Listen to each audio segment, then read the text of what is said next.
Afghanistan. This country was known as the graveyard of empires. This is because many great empires had left their last breath. This prominent place is where few of the greatest empires of world history arose. The Ghaznavis, the Ghurids, the Mughals, the Mongols and many others. If we scroll back into the future, they had been under one of Asia's greatest empire, namely the Bactrian Empire. No wonder this country with such a rich history would have the brave successors of the same soil who would hold the flag of the nation strong. Similarly, they had an army of 10,000 soldiers. And the opponent they were facing had a Lilliputian army with just 21 Sikh soldiers from India. The obvious victor was the 10,000-man army. But, that night it was a different story. They call it the Battle of Saragarhi. One of the greatest last stands in military history. 21 Sikh soldiers held fort against more than 10,000 rampaging tribesmen for over 6 hours. This story is already in the textbooks of France, Britain and many other countries. Let's see what happens in this video. Our story starts in 1897 in the most disputed border of the world, namely the Indo-Afghan border. A quick reminder, India, Pakistan and Bangladesh existed as a single nation then.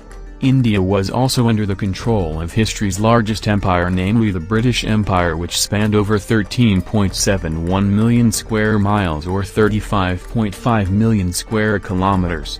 When British tried annexing Afghanistan in the same way as Hindustan, they failed.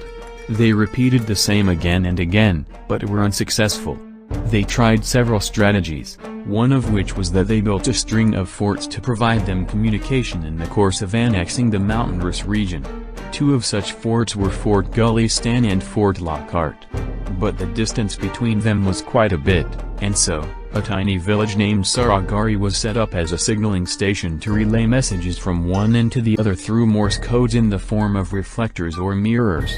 21 soldiers from the 36th Sikh Regiment were deputed to guard this post. The Sikhs kept guarding the signaling station.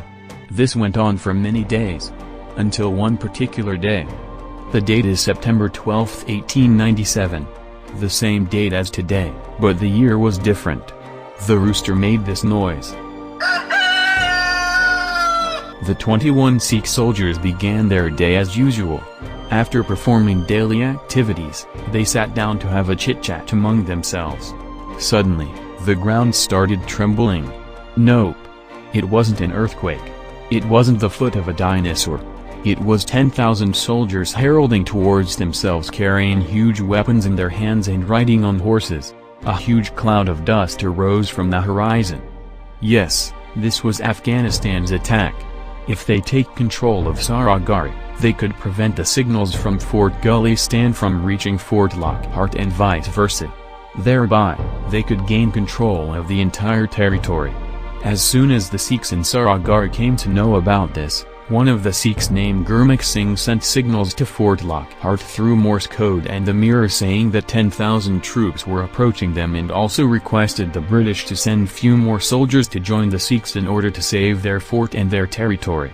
While Gurmukh Singh was busy communicating with Fort Lockhart, the other 20 were busy latching, bolting and chaining the gates of the two small wooden compound walls of their residence in the village of Saragarhi.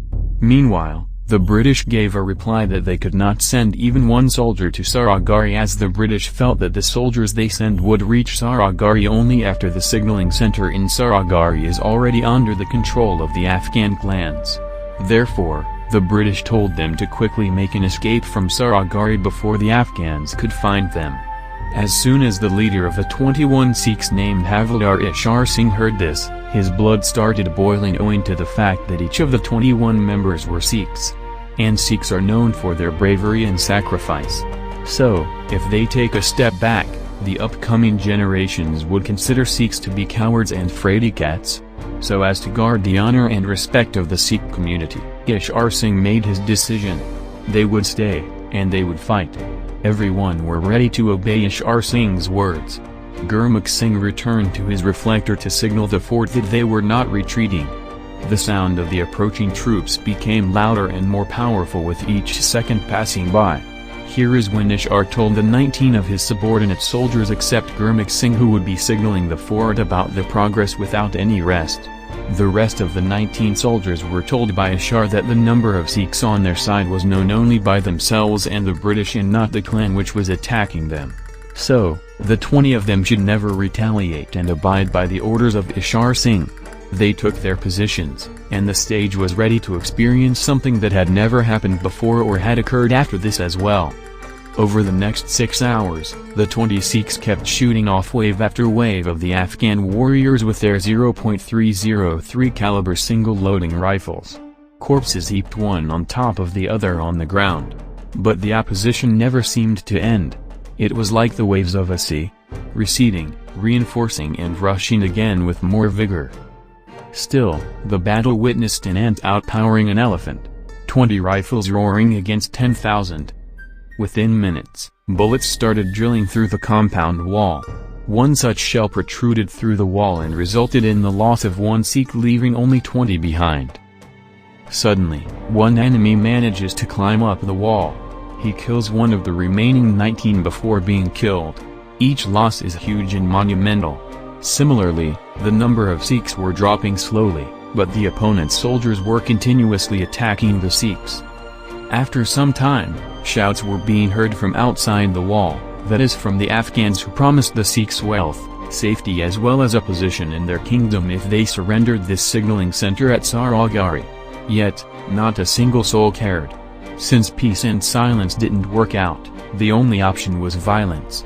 Now, the Afghan soldiers made a master plan by burning the bushes surrounding the walls. The smoke that arose would lower the visibility of the Sikhs and thereby prevent the Sikhs from knowing where their rivals are. This strategy of covering themselves with thick smoke rewarded the Afghan soldiers with a major success. They broke into the first wall. If the second wall was done, the Afghan clans would force their way into the signaling station and would pave way for the conquest of the entire empire. Though the nerves of steel of the Sikhs had managed to increase the toll of rivals, the staggering quantity had its own advantage.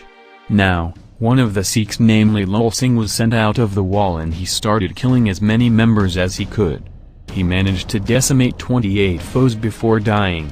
Similarly, the soldiers went to fight one by one, slaying as many troops as they could.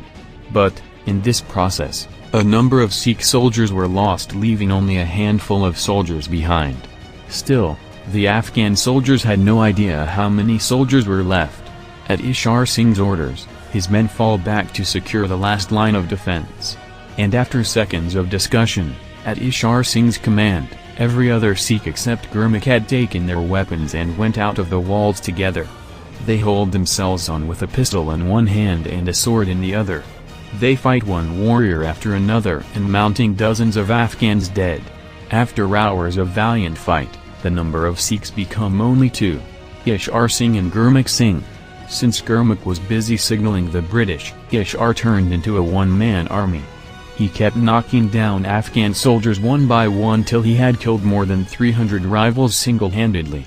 But unfortunately, Ishar Singh was stabbed at the back by an opponent's soldier and died at the spot. What was remaining was just one Sikh, namely Gurmukh Singh. After signaling the British that he was the only one surviving, he got permission to stop signaling and fight the enemies. He took up his rifle and shot one opponent dead. And another. And 38 more. The British were still hopeful. Until they saw a sight. The wooden wall was set on fire by the Afghan soldiers. As Gurmukh was dying, he is said to have yelled repeatedly the Sikh battle cry Bole So Nihal, Sat Sri Akal, which translates to "One will be blessed eternally, who says that God is the ultimate truth." After his death, the Afghan soldiers conquered the central communication center at Saragarhi.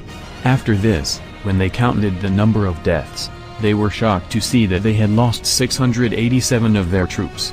And what was more astonishing was that the number of opponents' soldiers were only 21. Still, they had continued to take control over the other 2 forts. But, the British had already known this, as Gurmukh had already signaled them. Therefore, over the course of the whole incident I mentioned, the British army was ready, waiting for the Afghans, and both the forts ready to strike the Afghans in whichever fort they attack first. The Afghans split themselves into halves and went on to conquer both the forts. But, as we know, The British were already prepared and had managed to defeat the whole Afghan clan and reclaimed the communication center at Saragarhi. So, even if the 21 Sikhs could not defeat the entire troop, they held on for as long as they could, which gave the British adequate time to prepare themselves. This is the only war in history wherein each and every soldier involved in a battle had been awarded the highest military award available to them. These are the list of each of the 21 Sikh soldiers. This incident along with the names of each of the 21 members had taken spot in the school textbooks of children in England, France, Germany, Portugal and several other nations. And we Indians have forgotten this. And as a commemoration for the bravery of each of these 21 soldiers, a movie named Kesari, which translates to the color saffron that is a symbol of sacrifice, had been shot, starring Akshay Kumar as Ishar Singh, Pariniti Chopra as Ishar Singh's wife and several other actors and actresses had been released last year. As I have said in few of my videos, I don't watch movies. But, never miss a chance to watch this movie. I will see you in another video. Till then, goodbye.